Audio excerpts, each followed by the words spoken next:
Jaylen Brown and the Boston Celtics could not get enough of the love from the hometown crowd on Monday, June 17, 2024, when they steamrolled the Dallas Mavericks 106-88 to win their league-leading 18th NBA championship.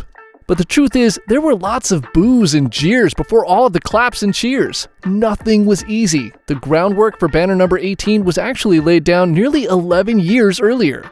The 2024 NBA champion Celtics were spawned by a series of incredibly successful trades going all the way back to 2013. Let's dive right in and take a closer look at the amazing story of how these Celtics were made.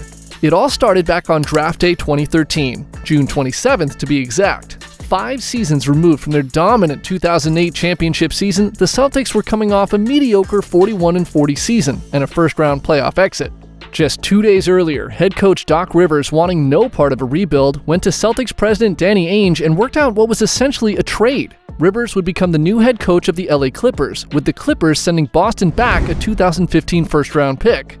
With Rivers out of the picture, Ainge had the green light to make the bold decision to rebuild the Celtics. Convinced that their best years were behind them, Ainge shocked the league by sending Paul Pierce, Kevin Garnett, and Jason Terry to the Brooklyn Nets in exchange for 5 players, the best of the bunch being Gerald Wallace, and future first-round draft picks in the 2014, 2016, and 2018 drafts. The deal also included an option to swap first-round draft picks in 2017. This draft swap was not thought to be such a big deal at the time of the trade, but would later prove to pay huge dividends for the Celtics. But the trade was not well received. Bill Simmons, a lifelong Celtics fan and ESPN commentator during the draft, was stunned. He said, "I felt like this was 35 cents on the dollar. There's no guarantee that any of those picks will get in the lottery. I don't like the trade." Simmons was far from alone in his assessment of the draft pick potential. The consensus wisdom held that Brooklyn would contend, potentially for several years. Brooklyn, now boasting a theoretical starting 5 of Deron Williams, Joe Johnson, Pierce, Garnett, and Brook Lopez, appeared to be penciled in as an Eastern Conference power for the foreseeable future. But the reality of the 2013-2014 Nets proved to be disappointingly mediocre. The team finished the regular season with fewer wins than it had the previous year, and despite rallying to defeat the Raptors in the first round of the playoffs in 7 games, Brooklyn was easily swatted aside by LeBron James and the Miami Heat. After having assembled the league's highest payroll, Brooklyn had somehow fallen completely into the abyss. They declined to re-sign Paul Pierce after the season and went on to post 3 more losing seasons.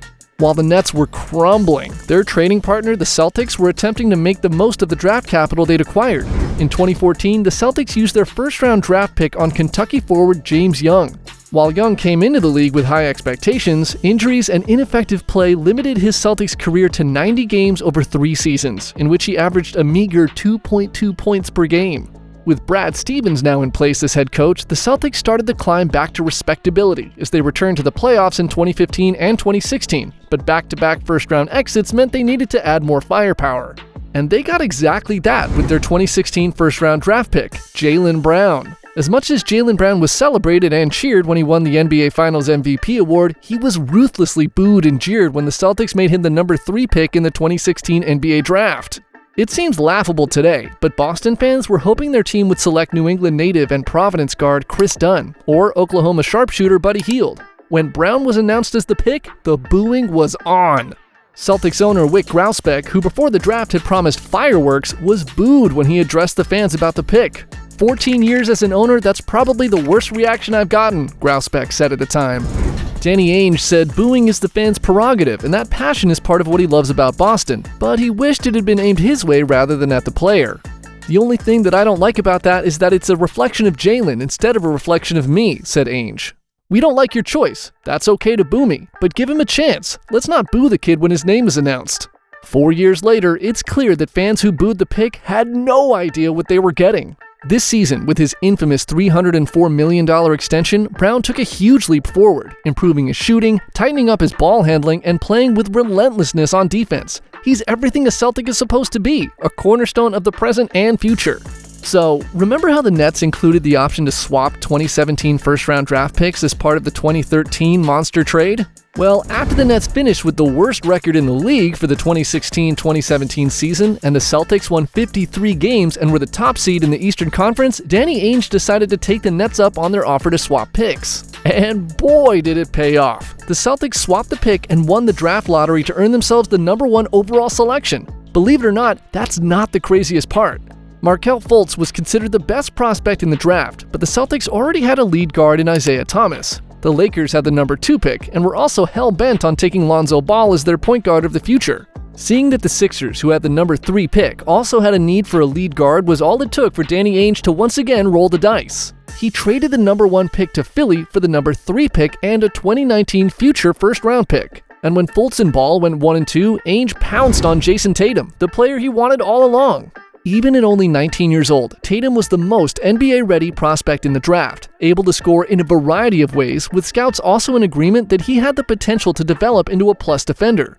Years later on a podcast, Ainge admitted to ESPN's Zach Lowe that he would have selected Tatum at number 1 had he not traded the pick. Tatum was always going to be the pick. Celtics fans should be forever grateful to Danny Ainge for his unwavering belief in Jason Tatum. While Jaylen Brown and Jason Tatum are NBA superstars, they could not have won the 2024 NBA championship alone.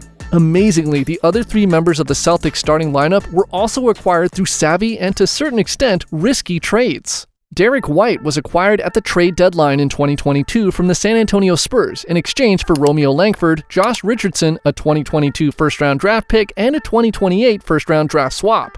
At the time, White was believed to be a high-level role player who could help as a point-of-attack defender and secondary ball handler next to Marcus Smart.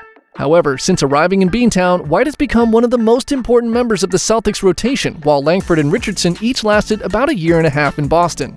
White's much improved outside shooting, playmaking ability, and most importantly defense have helped make him irreplaceable to the Celtics. At no time was White's value more apparent than in Game 2 of the NBA Finals, when White's epic block of the Mavericks' PJ Washington stifled a raging Dallas comeback. The block may very well go down as one of the greatest blocks in playoff history.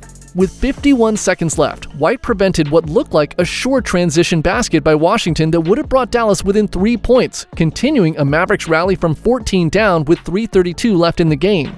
It was an incredible hustle play by White, who was trailing the play when Kyrie Irving came across midcourt with the ball. He sprinted back to put himself in position to challenge the shot.